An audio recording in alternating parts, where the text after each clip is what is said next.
Do you want to know how you can link your personal account in Dropbox? If yes, then this video is for you. Hello and welcome to Take It Simple. It's your host back again with yet another interesting tutorial video. In this video, I'm going to teach you how you can link your personal Dropbox account in your work Dropbox. So, let's go ahead and open Dropbox.com in your Chrome or Edge browser and go to your profile. Now you can see the Add Personal Account option. You can click on Account and go to Add Personal Account. Now you can continue with Google. You can log into your account. Make sure it is signed in or you have an account in Dropbox with it. If not, it is said that the account has been disabled or can't log into the account.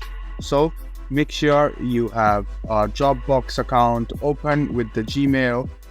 After you're done, it will link it to your Dropbox account.